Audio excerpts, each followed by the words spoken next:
welcome back to Combat Mission, where we're going to dissect a very simple firefight.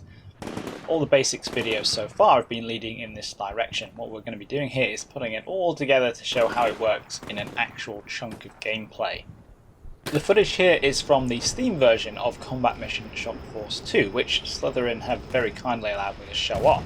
I can say that this is exactly the same as the Battlefront version, just on Steam. I've even moved the saves for this scenario from my already installed Shock Force into the Steam version, and it works perfectly.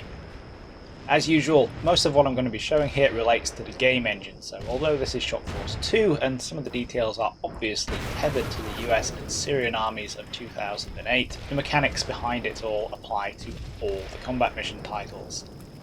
What we have here then is a very simple scenario. On one side we have a US rifle squad, and on the other we have a squad of Syrian militia. Both squads are at full strength, and both squads are regular experience with no modifiers. This is a little different from most stock scenarios because NATO troops usually have significantly better soft factors than the Syrians for obvious reasons, but I'm consciously putting everyone on an equal footing here. Our US rifle squad has been sent out on patrol to check this crossroads, and our Syrian squad is going to try and stop them. I'm playing through this in hot seat mode so we can see how things look from both sides, but I am going to be focusing on the Americans and not giving the Syrians any orders. They're going to be completely under the control of the TAC AI. To kick things off, we're going to move down the road towards the objective. This perhaps isn't the smartest thing we could be doing here, but like I said, we're starting off simple. Our two priorities right now are to find the enemy and reach the crossroads, so we're going to use the move command because it lets us do both. We can advance and keep an eye out at the same time, all without knackering the pixel truppen, and I've put a couple of short waypoints down instead of one long one, so they stop every now and again, take a knee and don't get strung out. The Americans don't spot anything in turn 1, but the Syrians do. They're lying in wait next to the crossroads, and as the Americans crest the slope leading out of their deployment zone, they get a spot.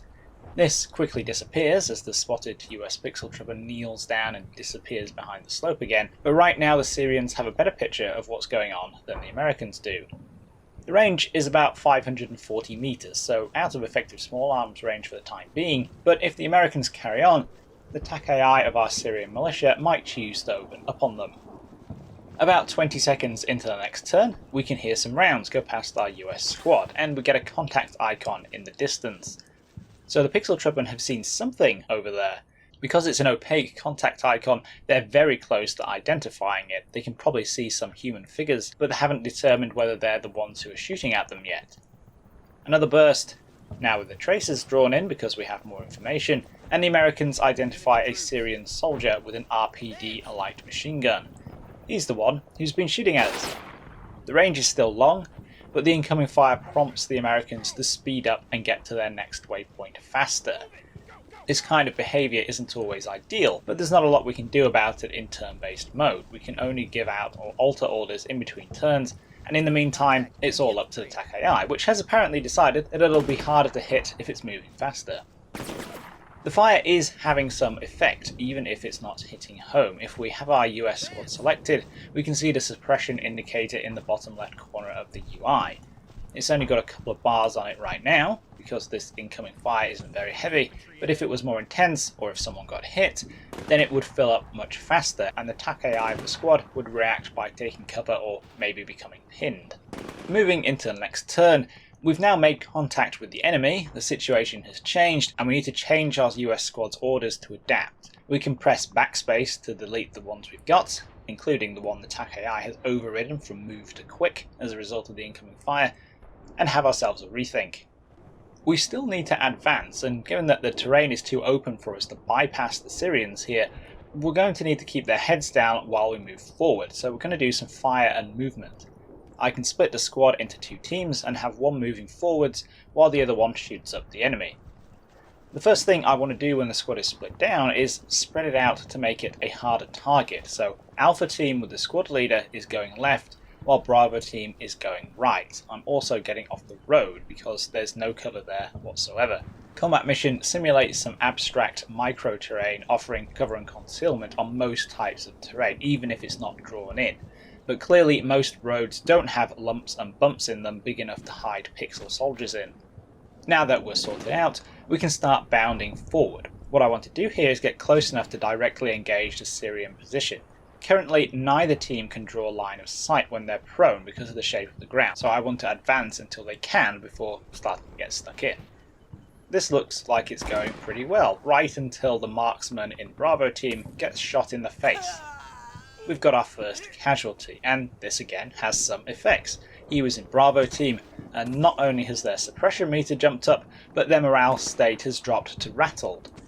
Somewhat understandably, they're not very happy about their buddy getting hit, and they're all cowering. Alpha team, on the other hand, aren't as badly affected, which is another reason to split your squads down. We have, however, gotten far enough forward to start shooting the crap out of the Syrians, so we're going to go ahead and get both teams to target them.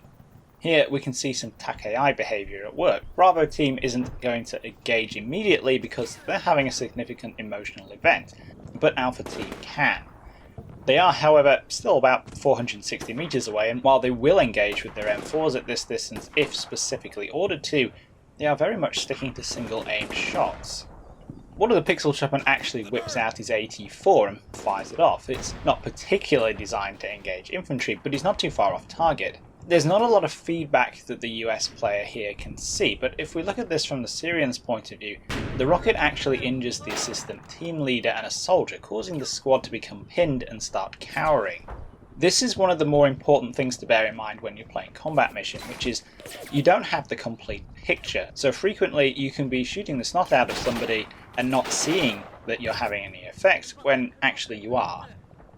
Carrying on into the next turn, we've got a firefight going. The ranges are long, and neither side has a massive amount of firepower at its disposal, so unless one side starts to move or gets lucky, it could go on until the Pixel Shuppen start running out of ammunition.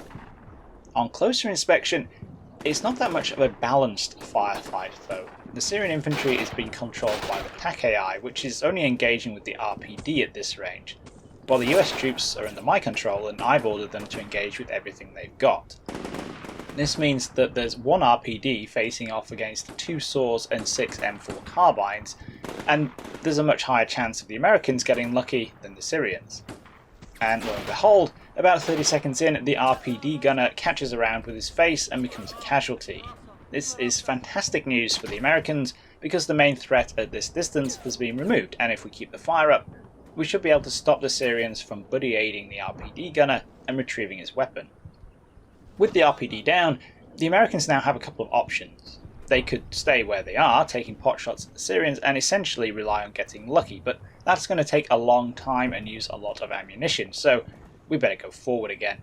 I'm only moving one team at once here, trying to make sure that I'm keeping some fire on the Syrians. They are shooting back. A couple of riflemen have started firing single shots with their AKMs, but it's definitely not the same level of threat that the RPD posed. Some of you may be worrying about the wounded Bravo team marksman who I'm leaving behind. We could at this stage go and buddy aid him. It's probably safe enough with the RPD out of the picture, but from a gameplay perspective, there's not a lot we would be getting out of that. Perhaps we could salvage the M4 with the ACOG or loot his ammunition, but in the time it takes to do that, the Syrians could easily find their feet again, so I want to keep going and keep the pressure up. After a couple of turns, Bravo team has gotten close enough for their M203 to come into play. This is excellent news. The Grenadier has plenty of ammunition, and as Alpha team bounce past, their Grenadier is going to start opening up as well. We're just under 400 meters out, which is at the edge of the M203's effective range against area targets, but as we get closer, those 40mm high explosive and high explosive dual purpose grenades are going to start having a greater impact. And as if on cue, a lucky grenade from Bravo team lands in the Syrian squad and takes out the RPG gunner. Now the Syrians only have their AKMs, and while they're definitely something to be wary of, the enemy is now in a pretty bad place. A quick look from their perspective shows that they've actually lost 3 Pixel Shuppen to 40mm grenades this turn, leaving them with only 4 men still going. On the next turn, they lose another man, and with our US squad getting closer, the Syrians begin to suffer a breakdown. This last casualty was the squad leader, and without him to hold them together, the enemy pixel truppen drop into a shaken state. This means that they won't respond to orders and are essentially out of control in the grip of the TAC AI. And the TAC AI for the individual pixel truppen looks like it's decided it's had enough. Some of the Syrians get up and run back a little way, though as one of them finds out, this isn't exactly safe.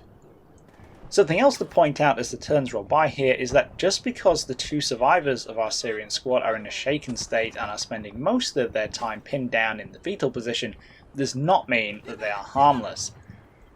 Both of them have AKMs, and all it takes is a well-aimed or lucky shot to ruin somebody's day. They are easily still capable of causing casualties if they get the chance. So obviously the idea is to keep the pressure up until they're all dead or fleeing. At about 220 meters, one of the Syrians goes down. Then when the Americans have gone to about 170, the lone survivor has had enough and makes a break for it. He's still a threat because he's still got an AKM and ammunition, but he's a threat that is running away as fast as his little legs can carry him.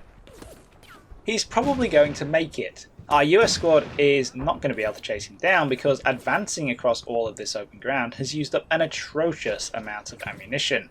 The squad started off with 1,870 rounds of 5.56, and now it only has 299 left in total. So, although we've been able to get the job done, we've used up 1,571 rounds in the process, or about 85% of our ammo. This squad is basically combat ineffective right now, and it's a good job that that lone Syrian survivor has run off. To give an idea of the time frame, this also took about 20 minutes, so this is not something that you can just do instantaneously. It takes a while. That then is a very simple firefight. We've moved forward, found the enemy, won the firefight, suppressed them, and exploited that suppression to get close enough for our weapons to destroy him or drive him off. We can occupy the crossroads, but after using up most of our ammunition, it's not like we'd be able to hold it. Obviously, there are some better ways to do this, and it's very unlikely in any battle or scenario that you're ever going to have a single rifle squad to command unless something has gone dramatically wrong somewhere. This is a scenario I want to expand on in future videos, adding in more units, different types of weapons, and doing different things on both sides to show how firefights change and develop as they're built up. But in the meantime, hopefully this has shone a light on some of the dynamics of firefights and combat mission, and given a bit of context for the other basics videos. Combat Mission Shock Force 2 is coming to Steam on the 25th of August, or Tuesday. Hope you guys all enjoyed this, and if any of you are new to the game, hope you found it useful. I'll catch you all in the next one.